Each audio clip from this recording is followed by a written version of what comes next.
प्रिय विद्यार्थियों, गौतम धर्म सूत्र के तृतीय प्रश्न के 10वें अध्याय में हम जो संपत्ति के जो उत्तराधिकार है उसके विषय में अध्ययन कर रहे थे। इसी क्रम में आज हम गौतम धर्म सूत्र के 25वें श्लोक से अध्ययन करेंगे कि 25वें श्लोक में श्री गौतम का कहना है, असंसृष्टि विभाग है प्रेतानाम ज्येष्ठस्य, कि असंसृष्टि अर्थात एक में मिले बिना ही और पुत्रहीन मरे हुए जो भाई की संपत्ति होती है वो संपत्ति ज्येष्ठ जो भाई होता है उस भाई को मिलती है। अब संसृष्टि और असंसृष्टि क्या है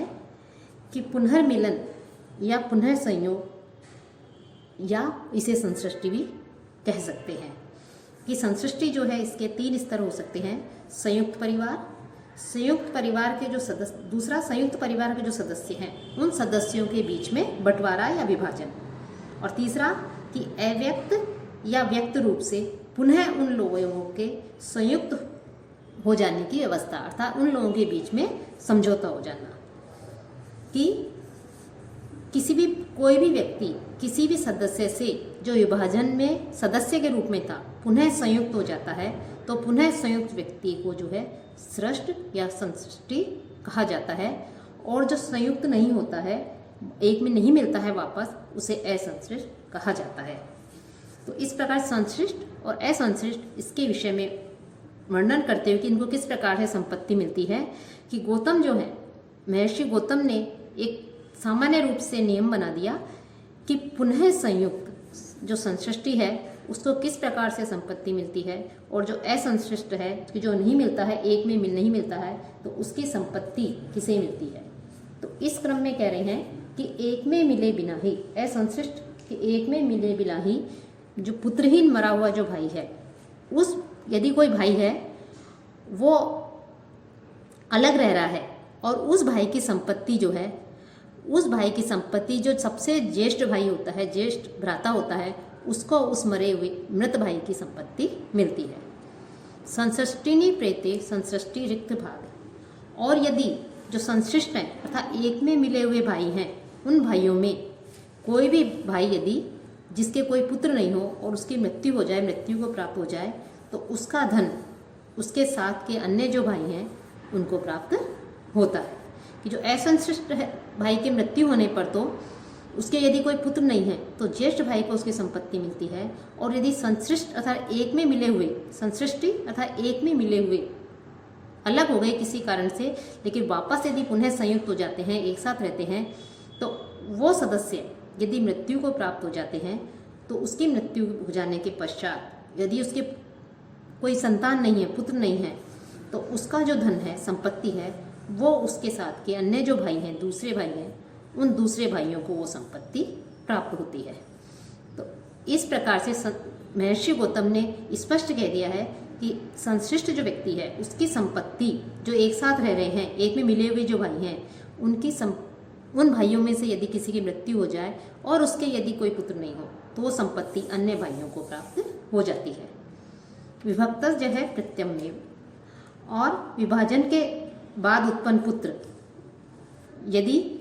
किसी भाई की मृत्यु हो जाए विभाजन के समय और उसके पश्चात उसके कोई पुत्र उत्पन्न हो तो वो पुत्र जो है पूर्ण रूप से पिता की संपत्ति का, उसमें उसका स्वामित्व होता है, वो उत्तराधिकारी माना जाता है।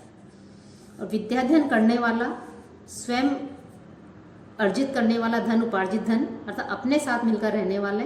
और विद्याध्ययन से अलग जो भाई हैं, विद्याध्ययन से विरत रहने वाले जो भाई हैं, उनको अपनी इच्छा से वो धन नहीं दे सकता है। कि विद्याध्ययन करने वाला भाई जो है स्वयं अपनी इच्छा से, जो विद्या में संलग्न नहीं रहता, विद्या में लिप्त नहीं रहता, विद्याधन से विरत रहता है, ऐसे भाइयों को अपनी इच्छा से धन नहीं दे सकता। अविद्या समम विवेचन, कि विद्याधन से विरत जो भाई है वो अपने प्राप्त धन का समान रूप से जो है उसका विभाजन करे। इसके साथ साथ महर्षि जो गौतम है उन्होंने जो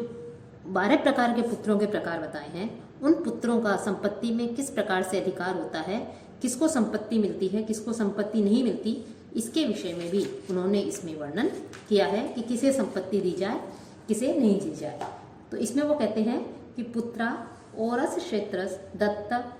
कृतिम गूढ़ोत्पन्ना अपविद्ध रिक्त भाजय, कि इस प्रकार ये जो पुत्र कहे गए हैं, पुत्रों के जो प्रकार बताए गए हैं, इन पुत्रों में जो क्रम है वो औरस, क्षेत्रस, दत्तक, कृत्रिम, गूढ़ोत्पन्न और अपविद्ध जो पुत्र हैं, ये पुत्र अपने पिता की संपत्ति के उत्तराधिकारी होते हैं। इन्हें अपने पिता की संपत्ति का धन प्राप्त होता है। अपने पिता की संपत्ति के उत्तराधिकारी इन्हें बताया गया है कि जो औरस, क्षेत्रस, दत्तक, कृत्रिम, गूढ़ोत्पन्न और अपविद्ध, ये जो पुत्र हैं ये रिक्तभाज है, अर्थात रिक्ताधिकार पाने वाले हैं। रिक्तभाज है अर्थात रिक्ताधिकार, उत्तराधिकार, संपत्ति का उत्तराधिकार उसके अधिकारी माने गए हैं। तो इन पुत्रों को पिता की संपत्ति प्राप्त होती है। कि जो 12 प्रकार के पुत्र थे उसमें से जो 6 पुत्र हैं, इन पुत्रों को संपत्ति प्राप्त होती है। ये जो 12 प्रकार के पुत्र हैं, इसमें आप अपने BA पार्ट फर्स्ट में भी आप इसके विषय में अध्ययन कर चुके हैं, द्वादश पुत्र भेदा। और इस गौतम धर्म सूत्र में भी पिछले अध्यायों में हमने इसका अध्ययन किया था कि किस प्रकार से जो है पुत्र होते हैं। तो ये पुत्र संपत्ति के उत्तराधिकारी होते हैं। और यदि ये नहीं हो, इसके अलावा कानीन, सहोड़ज, पुनर्भव, पुत्री का पुत्र, स्वयंदत्त, कृता अर्थात खरीदा गया, कृत पुत्र, ये भी जो है गोत्रभाज है, अपने पिता के परिवार के ही होते हैं। तो यहाँ पर रिक्तभाज एवं गोत्रभाज इन 2 शब्दों का यहाँ पर प्रयोग किया गया है। कि जो पहले के 6 हैं, औरस, क्षेत्रस आदि, वो तो पिता के उत्तराधिकारी होते हैं, रिक्ताधिकार होते हैं, उन्हें पिता की संपत्ति प्राप्त करने का अधिकारी होता है। लेकिन ये जो बताए गए हैं बाद के 6, ये 6 केवल गोत्रभाज, केवल गोत्र को ग्रहण करने वाले होते हैं। संपत्ति का पर उनका अधिकार नहीं होता है, रिक्ताधिकारी नहीं होते हैं। कि इस प्रकार से रिक्ताधिकारी वो होते हैं औरस, क्षेत्रस आदि। और ये जो बाद के 6 हैं ये केवल गोत्रभाज हैं, गोत्र को ग्रहण करते हैं, लेकिन ये संपत्ति में इनका उत्तराधिकार नहीं माना जाता, संपत्ति में ये अधिकारी नहीं होते हैं। और चतुर्थांशिन औरसाध्य भावी, कि औरस आदि जो पुत्र बताए गए हैं 6 पहले, औरस, क्षेत्रस, दत्तक, कृत्रिम, गूढ़ोत्पन्न और अपविद्ध, यदि ये पुत्र नहीं हो किसी भी प्रकार से, इन पुत्रों का अभाव हो, तो बाद के जो कानीन आदि पुत्र हैं, इन पुत्रों को जो है चौथा अंश संपत्ति जो है उस संपत्ति का चौथा अंश इन्हें मिलता है, चतुर्थांश का इन्हें उत्तराधिकारी माना जाता है। और ब्राह्मण का क्षत्रिय से उत्पन्न पुत्र, कि ब्राह्मण को जो है 3 जो है अपने वर्ण की स्त्री के अलावा जो अन्य जो वर्ण है उन वर्णों की स्त्रियों से भी विवाह करने का अधिकार दिया गया था। तो ब्राह्मण यदि क्षत्रिय स्त्री से विवाह करता है और क्षत्रिय से उत्पन्न पुत्र यदि उसका ज्येष्ठ पुत्र हो, सबसे बड़ा पुत्र हो और सद्गुणी हो, सदाचारी हो, तो जो ब्राह्मणी स्त्री से उत्पन्न जो पुत्र है, भले ही वो ब्राह्मणी स्त्री से उत्पन्न पुत्र छोटा हो, कनिष्ठ हो, लेकिन फिर भी उन छोटे पुत्रों के बराबर ही क्षत्रिय से उत्पन्न ज्येष्ठ पुत्र भी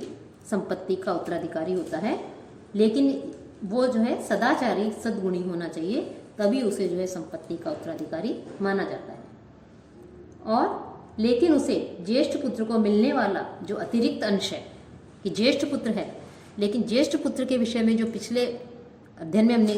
पढ़ा था, कि पिछले व्याख्यानों में भी हमने देखा कि ज्येष्ठ पुत्र को अत्यधिक संपत्ति में उत्तराधिकार माना गया है, उसे कुछ अतिरिक्त धन आदि संपत्ति आदि दी जाती है। लेकिन यदि ब्राह्मण की क्षत्रिय से उत्पन्न ज्येष्ठ पुत्र हो, तो ज्येष्ठ पुत्र होने पर अन्य पुत्रों के समान उसे धन आदि तो मिलता है, लेकिन उसे अतिरिक्त अंश नहीं देने के लिए कहा गया है, उसे अतिरिक्त अंश नहीं मिलता। और ब्राह्मण के क्षत्रिय और वैश्य स्त्री से उत्पन्न पुत्र हों और उनके बीच यदि किसी प्रकार से संपत्ति का विभाजन किया जाए, तो जिस प्रकार ब्राह्मण और क्षत्रिय से उत्पन्न पुत्रों के बीच होता है, वैसे ही ब्राह्मण और वैश्य स्त्री से उत्पन्न जो पुत्र है वो भी यदि सदाचारी हो तो उसको अन्य पुत्रों के समान ही अधिकार मिलता है, लेकिन ज्येष्ठ पुत्र होने पर भी उसे अतिरिक्त अंश प्राप्त नहीं होता। क्षत्रिय चेत और क्षत्रिय स्त्री से उत्पन्न पुत्र और वैश्य स्त्री से उत्पन्न पुत्र क्षत्रिय पिता से उत्पन्न होने पर भी इस प्रकार से संपत्ति का उसे उत्तराधिकारी माना जाता है। तो यहाँ पर इस प्रकार से संपत्ति का किसका अधिकार होता है, किसका नहीं, किसे कितना अतिरिक्त अंश मिलता है, इसके विषय में जो है यहाँ पर विस्तार से वर्णन किया गया है। कि अपने वर्ण की स्त्री से उत्पन्न पुत्र और अधर्म का आचरण करने वाला हो यदि, तो उसे भी संपत्ति का उत्तराधिकारी, उसे भी कुछ संपत्ति देने के लिए कहा गया है। कि कुछ आचार्य जो विद्वान हैं, आचार्य हैं, उनका ये कहना है कि यदि अपने वर्ण की स्त्री से उत्पन्न हो पुत्र हो, लेकिन वो धार्मिक प्रवृत्ति वाला नहीं हो, धर्म का आचरण करने वाला हो, तो भी उसे संपत्ति का जो है उत्तराधिकारी मानना चाहिए, उसे पिता की संपत्ति में उसका अधिकार होता है। और श्रोत्रिय ब्राह्मण से पत्यम रिक्तम भजीरन, कि पुत्रहीन जो ब्राह्मण है, ब्राह्मण से अपत्यम, कि ब्राह्मण जो है वो कैसा है, पुत्रहीन है, उसके कोई अनपत्यम, उसके कोई पुत्र नहीं है, तो पुत्रहीन ब्राह्मण की संपत्ति जो श्रोत्रिय आदि हैं उनके बीच में विभक्त कर दी जाती है। और राजा अन्य वर्णों के पुरुषों की संपत्ति ग्रहण करता है, कि ब्राह्मण की संपत्ति यदि कोई उसका उत्तराधिकारी नहीं है, पुत्र आदि नहीं है, तो क्षत्रिय ही ग्रहण करे, लेकिन जो क्षत्रिय वैश्य शूद्र हैं, यदि इनकी कोई संतान नहीं है, कोई पुत्र नहीं है, कोई उत्तराधिकारी नहीं है, तो इनकी संपत्ति को राजा ग्रहण कर सकता है। और जो मूर्ख आदि हैं, नपुंसक आदि हैं, उनका भी भरण पोषण करने के लिए कहा गया है। पुत्र भी मूर्ख व्यक्ति है, यदि कोई अन्य किसी प्रकार से जो है अधर्मी जो व्यक्ति है, उसका भी यदि कोई पुत्र है, तो वो भी अपनी संपत्ति का भागीदार होता है, उसे भी संपत्ति में उत्तराधिकारी माना गया है। साथ ही साथ जो अनुलोम और प्रतिलोम विवाह है, उन अनुलोम और प्रतिलोम विवाह से उत्पन्न जो संतान है, उनके विषय में भी जो है संपत्ति के विषय में बताया गया है कि जो शूद्रा पुत्रवत प्रतिलोमास्तु, कि प्रतिलोम से, प्रतिलोम विवाह अर्थात निम्न वर्ण का पुरुष और उत्तम वर्ण की स्त्री से उत्पन्न जो संतान होती है, प्रतिलोम कही जाती है, प्रतिलोमज पुत्र होते हैं। वो जो है उन प्रतिलोम से भी, अर्थात ब्राह्मण द्वारा शूद्रा से उत्पन्न यदि कोई पुत्र हो, तो वो पुत्र उस पुत्र के समान ही जो है वो भी उत्तराधिकारी माना जाता है। कि जैसे ब्राह्मण के द्वारा हो और शूद्रा स्त्री हो, तो उनके द्वारा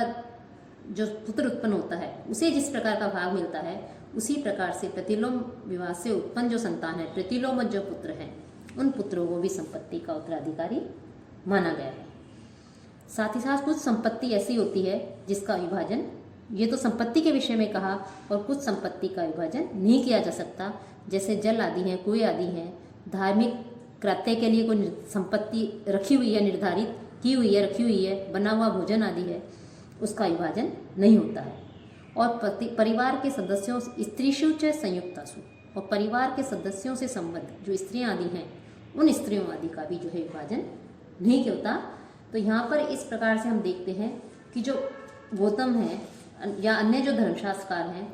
उन्होंने किसी भी प्रकार से परिवार में कोई मतभेद नहीं हो, जो संपत्ति है उस संपत्ति का किस प्रकार से विभाजन किया जाए, किसको संपत्ति दी जाए, किसी के पुत्र हो तो उनका विभाजन कैसे करें, पुत्र नहीं होने पर किसे धन दिया जाए, इन सब की उन्होंने, स्त्री का धन पर क्या अधिकार है, किस पुत्र को, ज्येष्ठ पुत्र को कितना धन दिया जाए, इन सब के विषय में विस्तार से वर्णन किया गया है। और इसी के साथ जो गौतम धर्म सूत्र है, इस गौतम धर्म सूत्र का जो है, जो नामक जो ग्रंथ है, ये समाप्त होता है।